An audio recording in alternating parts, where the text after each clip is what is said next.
Lord of Mysteries 2, Circle of Inevitability. Chapter 6, Ruins.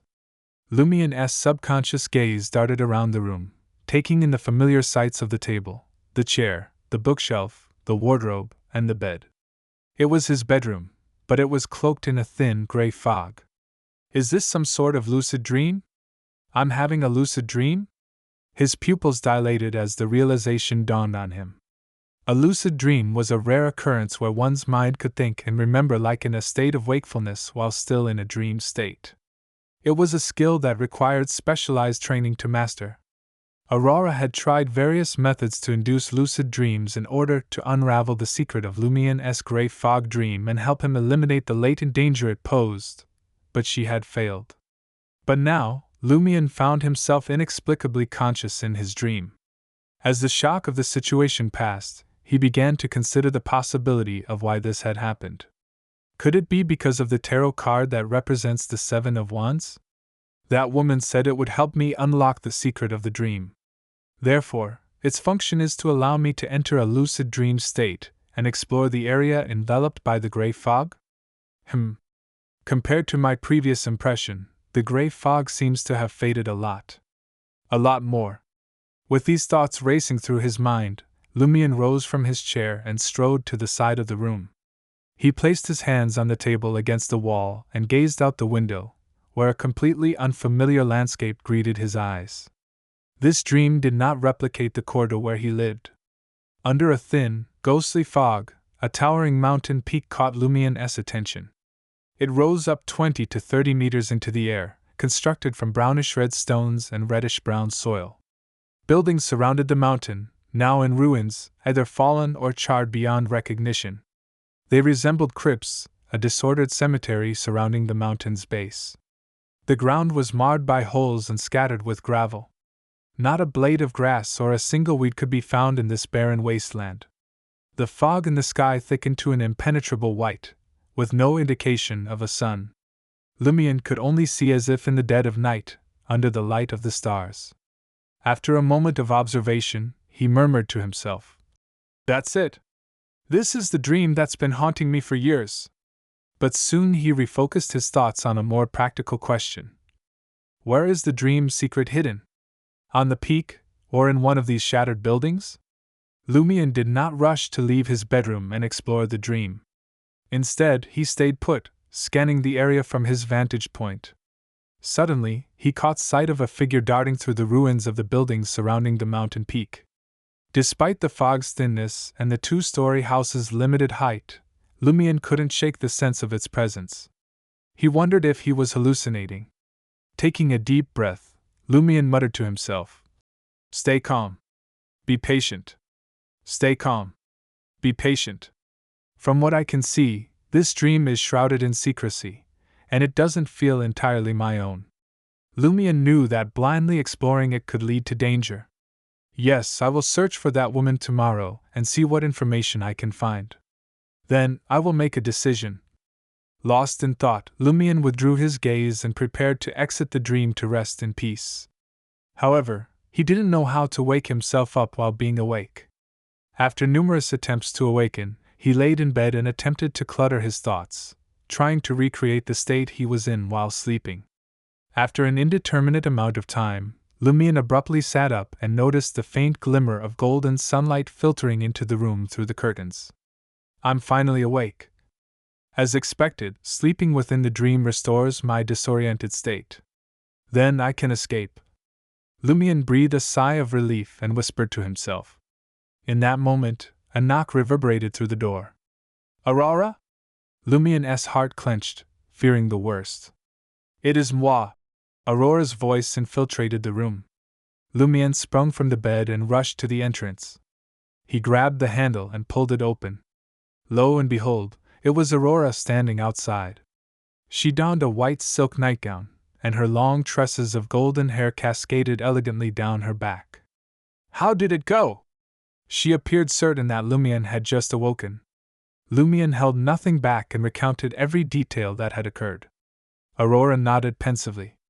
"The purpose of the card was to facilitate a lucid dream," she inquired. "What are you going to do next?" Lumien grunted curtly. I shall grab a bite to eat before visiting the woman and attempting to gather more information to discern her true intentions. Very well. Aurora offered no objection.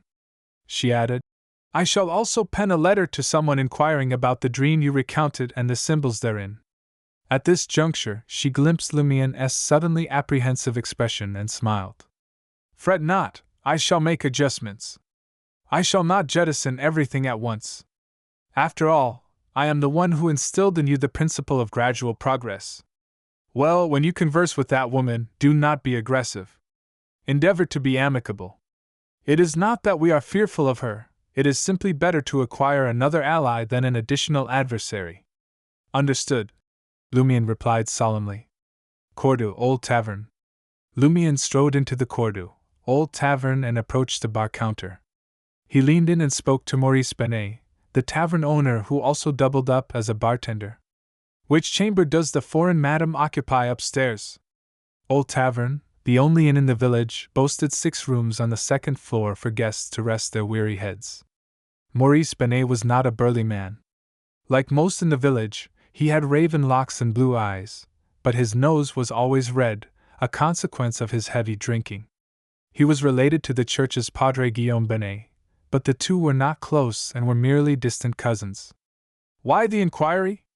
Maurice Benet inquired, his curiosity piqued. What business would a big city woman have with a country bumpkin like you? There was an obvious look of inquiry on his face. Maurice had a sixth sense for these things, especially when it came to men and women. Lumien scoffed. Aren't you a country bumpkin and a hillbilly yourself? He casually made up a reason. The lady lost something last night. I found it this morning. Just trying to return her property. Maurice Benet didn't buy it for a second. Is that so? 8 out of 10 things that came out of Lumien's mouth were lies. What else? Do you think she'll fall for me? Lumien said, undaunted. That's true. Maurice Benet was convinced. She's in the room by the square, opposite the washrooms. After Lumien left, Maurice polished a glass, eyes tracking him. He whispered, just barely audible to Lumien. Impossible? Not always. Sometimes people want to try something new. Lumien found the washroom on the 2nd floor, the only spot of light in the dim, narrow hallway.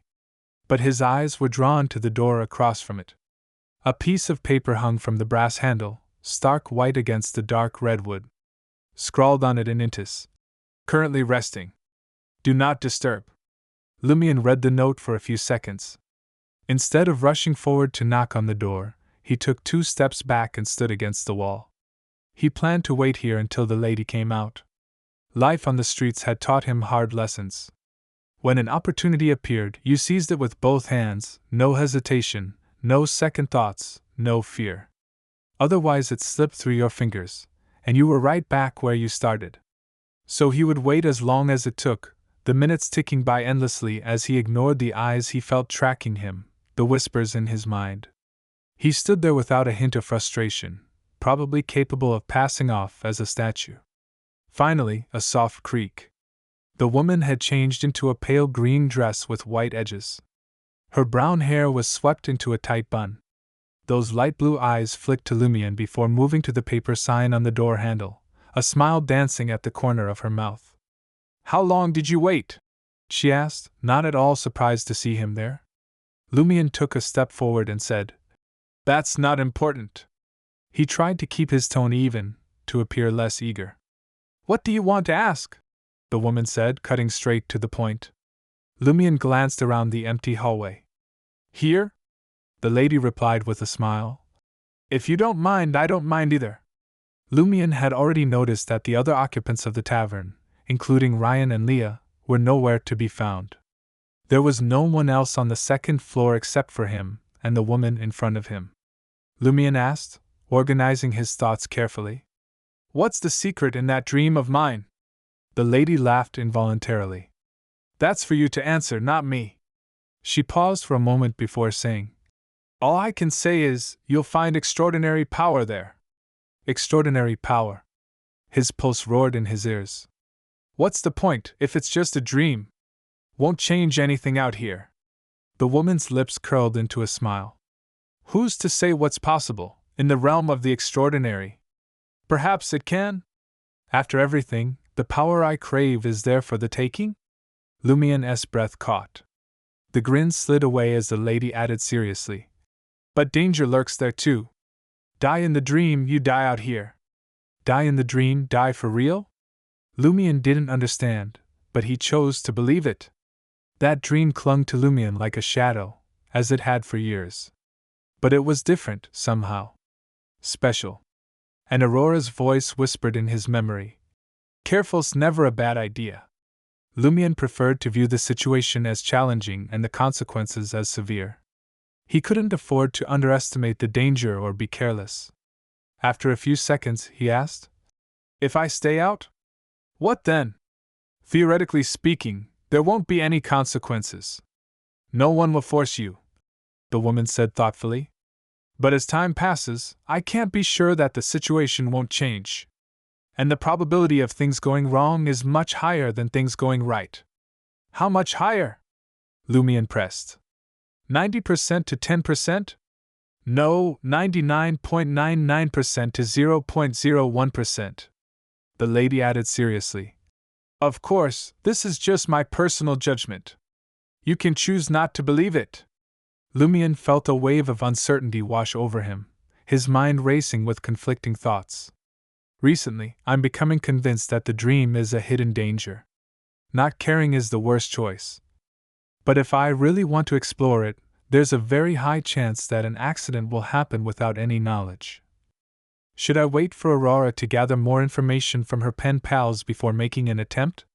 But if I do, Aurora definitely won't allow me to use the dream exploration to obtain extraordinary powers.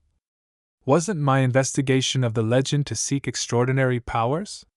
It's too risky. It can lead to death. Perhaps I should do a preliminary exploration at the edge of the dream ruins to gather information and not take the risk of entering? I can tell Aurora about the conversation, but I can't reveal the possibility of obtaining extraordinary powers. Once his thoughts had settled, Lumien gazed at the woman across from him and asked in a low, serious tone, Who are you exactly? Why did you give me that tarot card and the opportunity to explore the dream? The woman smiled enigmatically. I will tell you once you have unraveled the mystery of the dream.